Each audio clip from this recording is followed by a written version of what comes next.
Well, the first thing that the Hollywood legend Gene Hackman actually said to me was, "I'm not being filmed."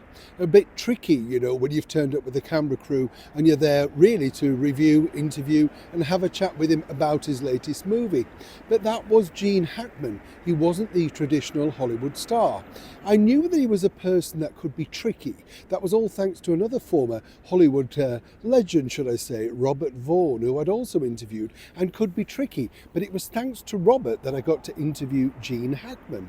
Gene was in London promoting his latest movie, and you know what it's like, chums, you're sort of a little bit nervous, particularly when they are legendary status. I'd seen him in many movies growing up, and I really admired his acting skill, but I didn't realise that he could be, let's be honest, a little bit grumpy. But you forgive it, don't you? Because, you like their style, you like the way that they handle themselves in roles.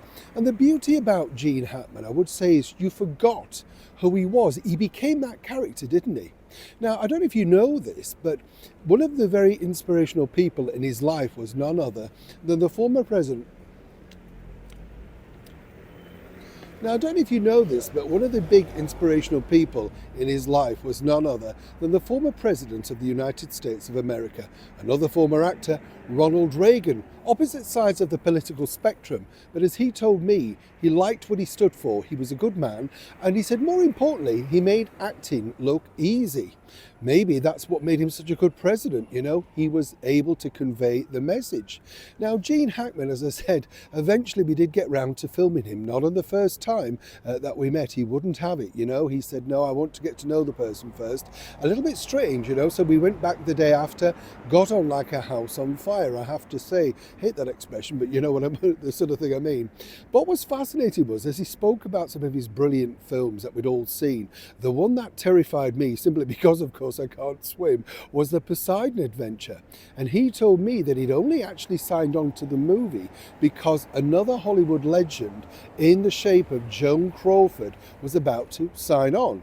And then, of course, there were people like Shelley Winters, Red Buttons, all that sort of stuff. But he thought this is a big clouty name, He'd never worked with her, he'd met her briefly and thought this would be good. But according to sources, well, Gene also backed this up. Apparently, Miss Crawford didn't like the idea of, her hair and makeup becoming wet. And as they pointed out, this is a sort of, shall we say, difficult situation. It's about a boat, a liner going under. And let's not forget, this was also filmed in parts on the static Queen Mary, which was over in the United States. So obviously there was a bit of an appeal to that. But what the real big problem was, it wasn't necessarily about money. According to Gene, she didn't like the fact that, she was too far down the bill. As she said, if this is a Joan Crawford movie, I better be at the top. Gene didn't care about billing, you see. He really just thought this is a great part. As he told me when he started out, the people he admired, as I said, was the aforementioned Ronald Reagan. And more importantly, as he said, he did like the actors like Marlon Brando, James Dean, because they seemingly were in it not for the fame game. So I did ask him, why did you do it if you don't want to be part of the fame game? And he said, I really just wanted to be an actor and to hide behind those roles. He never really thought he was going to become a superstar actor either. And this was the other interesting bit. He said he liked the people that really were just jobbing regular actors who got great parts, perhaps not the lead role, the star part, but just that moment where, people recognized you and thought he's done a good job in that part. Now, as I said, he didn't really sit down for interviews much. He didn't like them, and he was very open and honest as to the reasons why. He said you had to sell yourself, and he wasn't very good at that. And more importantly, he said, I don't necessarily enjoy talking about myself. I want the roles to do that for them. For many young kids of my generation, he was, of course, associated with the brilliant movie Superman. We never did quite learn how they flew, did we? But Christopher Reeve did a terrific job in that movie too.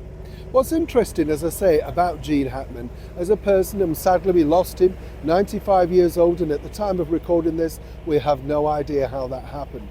But the thing about, the last, say, 100 years is simply this. When you look at it in that perspective, their memory, their talent, their vibrancy truly do live on. And when you think of the roles that he had, Gene Hackman can certainly say he left behind a lot. Neil Sean in the very heart of London.